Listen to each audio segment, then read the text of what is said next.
Shalom, selamat pagi untuk kita semuanya.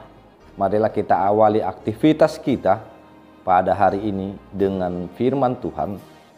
Terlebih dahulu, marilah kita berdoa. Terima kasih Tuhan untuk pagi hari ini yang Kau berikan kepada kami sebagai anugerah di tengah-tengah kehidupan kami. Biarlah kami menjalani hari ini dengan sukacita bersama dengan firman Tuhan yang menguatkan kami menjalani hari-hari kami. Terima kasih Tuhan, di dalam Kristus Yesus kami telah berdoa dan mengucap syukur. Amin. Saudara yang terkasih, dalam Yesus Kristus, firman Tuhan yang menyapa kita pada hari ini Kamis 20 Agustus 2020 diambil dari 1 Timotius 2 ayat 1. Saya akan membacakannya untuk saudara-saudari terkasih. Pertama-tama aku menasihatkan, naikkanlah permohonan, doa syafaat, dan ucapan syukur untuk semua orang. Pertama-tama aku menasihatkan, naikkanlah permohonan, doa syafaat, dan ucapan syukur untuk semua orang. Demikian firman Tuhan.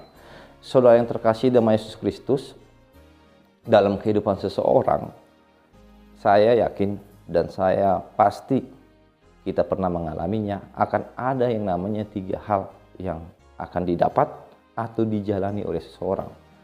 Yang pertama, seseorang pasti akan menjalani atau mendapatkan yang namanya ilmu.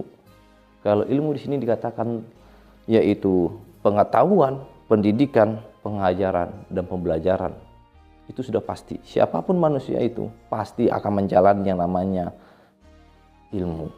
Yang kedua, seseorang pasti akan mengalami yang namanya penderitaan, atau kita sering bilang masalah, hambatan, bahkan kekecewaan.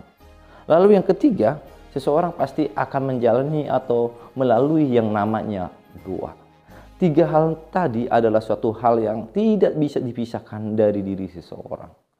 Yang menjadi persoalan ketika seseorang menghadapi yang namanya nomor 2 tadi, penderitaan.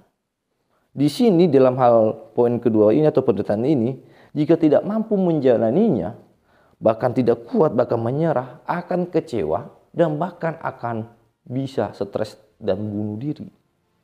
Lalu yang menjadi pertanyaan, apakah orang yang kecewa, yang stres, yang bahkan bunuh diri itu kurang pengetahuan?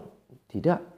Kita lihat bersama-sama, setiap orang mempunyai namanya pendidikan, pengajaran, ilmu di dalam dirinya. Tetapi kenapa kita sering mendengar banyak orang stres, orang pintar stres di dalam kehidupannya? Apakah dia kurang ilmu? Tidak. Ternyata kalau kita telusuri, yang menjadi persoalan di tengah-tengah kehidupan orang percaya, apalagi kita juga, yaitu poin nomor 2. Kenapa bisa terjadi seperti itu? Penderitaan itu tidak bisa dihadapinya. Ternyata kurangnya yang bernama doa. Karena disinilah betapa pentingnya yang dinasihatkan oleh Apostol Paulus, Rasul Paulus kepada Timotius, anak rohaninya, di mana dia mengingatkan untuk bersama-sama menaikkan doa, syafaat, ucapan syukur kepada seluruh jemaat. Di ayat ke-18, 1 Timotius 1 ayat 18, jelas Apostol Paulus mengingatkan akan ada yang namanya penderitaan, akan ada yang namanya tantangan di kehidupan Timotius. Oleh sebab itu, dia mengingatkan pertama sekali agar Timotius memanjatkan doa kepada Allah agar memperoleh kekuatan. Dan kita lihat bersama-sama saudara yang terkasih, memang bermacam-macam cara-cara manusia untuk menghadapi masalah dan tantangannya. Jika masalah datang, ada yang bersifat melarikan diri, flee. Ada juga yang bersifat frozen atau pingsan menghadapi masalah yang ada dalam kehidupannya. Ada juga yang fight, berantem, menyalahkan orang lain, bahkan menyalahkan Tuhan. Tetapi melalui firman saat ini, kita diajak untuk fight in God, menyampaikannya kepada Tuhan melalui doa-doa kita. Kita lihat apa yang dilakukan Yesus Kristus ketika menghadapi yang namanya penderitaan yang akan datang di Taman Getsemani. Tuhan Yesus berdoa dan kita lihat dia memperoleh namanya kekuatan.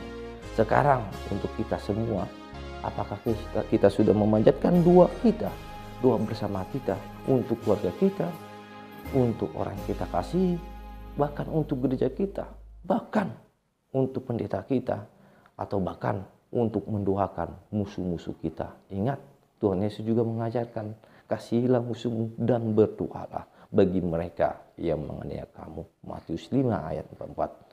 Oleh sebab itu, saudara yang terkasih, marilah kita panjatkan doa syafaat kita sebagai kekuatan di tengah-tengah kehidupan kita. Amin. Kita berdoa. Terima kasih Tuhan untuk firman Tuhan yang menjadi sukacita bagi kami. Biar kami mengawalinya dengan doa kepada Tuhan sebagai kekuatan dalam kehidupan kami menghadapi segala sesuatu yang sulit. Tetapi kami percaya melalui doa-doa kami Engkau kuatkan, dan kami boleh melalui setiap cobaan, setiap tantangan yang ada dalam kehidupan kami.